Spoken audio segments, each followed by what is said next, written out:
तो चलिए आज बात करते हैं 2020 की एक कमाल की साईफाई थ्रिलर मियांडर के बारे में। ये एक ऐसी कहानी है जो हमें जिंदगी और मौत के सबसे गहरे सवालों के बीच ले जाती है, जहां जीने की इच्छा ही सबसे बड़ी पहेली बन जाती है। आइए इस सफर के राज खोलते हैं। सोचिए इस फिल्म का जो मेन आइडिया है वो कितना जबरदस्त है। एक औरत है जो मरना चाहती है और उसे एक ऐसे खेल में धकेल दिया जाता है जहां जिंदा रहना ही इकलौता ऑप्शन है। बस यही टेंशन इस पूरी कहानी की जान है। तो इस पूरी कहानी को समझने के लिए हम लीजा के सफर को इन 6 हिस्सों में देखेंगे।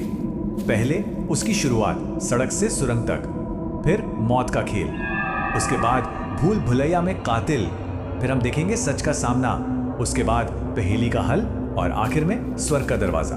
तो आइए शुरू करते हैं पहले हिस्से से, सड़क से सुरंग तक। यहीं से लीसा की वो भयानक जर्नी शुरू होती है जो उसकी हिम्मत की हर लिमिट को टेस्ट करेगी। हम लीसा से तब मिलते हैं जब वो अपनी जिंदगी में बिल्कुल टूट चुकी है। अपनी बेटी को खोने के दुख में वो एक सड़क पर लेटी है, बस मौत का इंतजार कर रही है। लेकिन आखिरी मोमेंट में जिंदा रहने की जो एक अंदरूनी चाह होती है ना, वो उसे वहां से उठने पे मजबूर कर देती है। तभी एडम नाम का एक आदमी रुकता है और उसे लिफ्ट ऑफर करता है। सब ठीक लग रहा होता है, पर फिर गाड़ी में रेडियो पर एक न्यूज आती है, एक लोकल सीरियल किलर के बारे में। भूरी कार, दाहिने हाथ पर क्रॉस का टैटू। लीसा के तो होश उड़ जाते हैं। ये सब कुछ एडम से मैच करता है और इससे पहले कि वो कुछ समझ पाती, गाड़ी को जोरदार झटका लगता है और वो बेहोश हो जाती है। और बस यहीं से हम कहानी के सबसे इंटेंस पार्ट में एंटर करते हैं, मौत का खेल। यहां से लीसा का असली इम्तिहान शुरू होता है। एक ऐसा इम्तिहान जहां हर सेकंड का मतलब जिंदगी या मौत है। जब लीसा की आंख खुलती है तो वो एक अजीब से मेटल के चेंबर में है। उसने एक हाईटेक सूट पहना हुआ है और उसकी कलाई पर एक ब्रेसलेट बंधा है जो उतर नहीं रहा। उसे यह समझने में देर नहीं लगती कि वो बुरी तरह फंस चुकी है। और फिर अचानक उसके ब्रेसलेट पर 11 मिनट का काउंटडाउन शुरू हो जाता है। सामने एक छोटी सी सुरंग खुल जाती है। खेल के नियम सिंपल हैं पर बेहद क्रूर। टाइमर खत्म होने से पहले अगले सेफ रूम तक पहुंचो, वरना पिछला हिस्सा आग से जल जाएगा।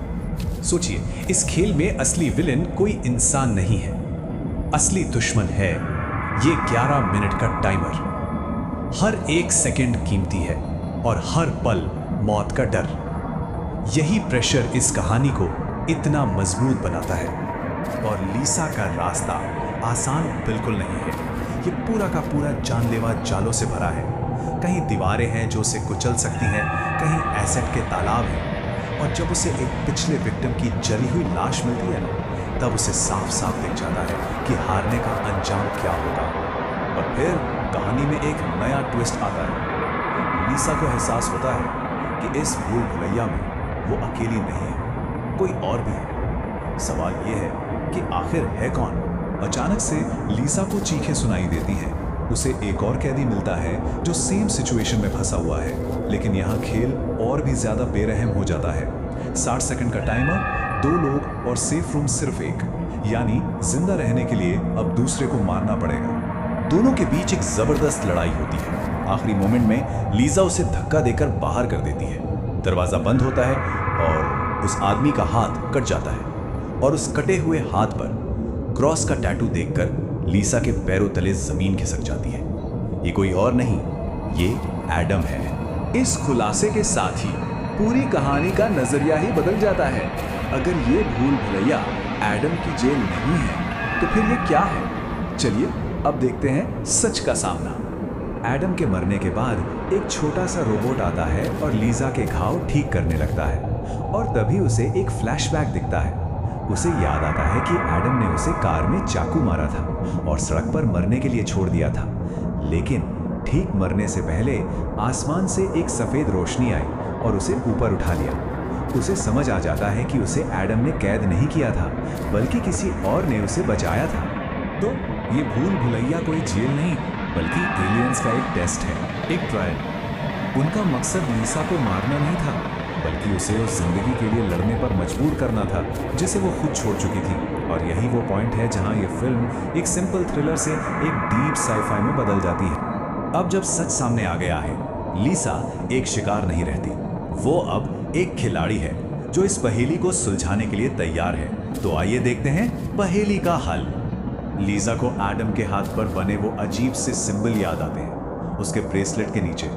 वो समझ जाती है कि वो सिर्फ निशान नहीं, वो डायरेक्शंस हैं, एक नक्शे की तरह। और फिर वो एक बहुत ही हिम्मत वाला कदम उठाती है। वो अपने ब्रेसलेट को एसिड में पिघलाती है ताकि वो अपनी कलाई पर बने यूनिक नक्शे को देख सके। अब उसके पास एक साफ मकसद है, सही रास्ता ढूंढना। और फिर आता है इस सफर का सबसे इमोशनल मोड़। लीसा के सामने दो रास्ते हैं। एक सुरंग से उसकी मरी हुई बेटी नीना उसे बुला रही है, ये उसका अतीत है। और दूसरी सुरंग वो है जो उसके नक्शे के हिसाब से सही है, यानी उसका भविष्य। उसे एक दिल तोड़ने वाला चुनाव करना है, अपने दुख में डूब जाना या आगे बढ़ना। और अब हम पहुंच गए हैं कहानी के आखिरी पड़ाव पर, स्वर्ग का दरवाजा।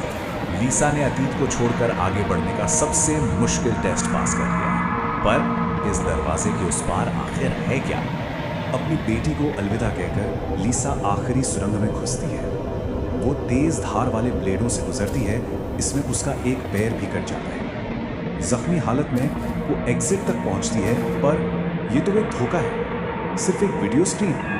वो हार मान लेती है, मौत का इंतजार करती है, पर तभी आग की जगह छत खुलती है और एक रोशनी उसे ऊपर खींच लेती है। जब लीसा की आंख खुलती है तो वो एक बेहद खूबसूरत और शांत जगह पर है, और उसके साथ है उसकी बेटी नीना। लीसा पूछती है, क्या मैं मर चुकी हूँ? इस पर नीना जवाब देती है, तुम्हारा शरीर कई बार मर चुका है, यहाँ तुम्हें बस जीना है। तो आखिर में लीसा एक ऐसी जगह पहुंचती है जो बिल्कुल स्वर्ग जैसी है। लेकिन ये कहानी हमें एक बड़े सवाल के साथ छोड़ जाती है। क्या ये उसके इम्तिहान का इनाम था, या फिर ये एक बिल्कुल नई शुरुआत थी? इसका जवाब शायद हम सबको अपने अपने नजरिए से ढूंढना है।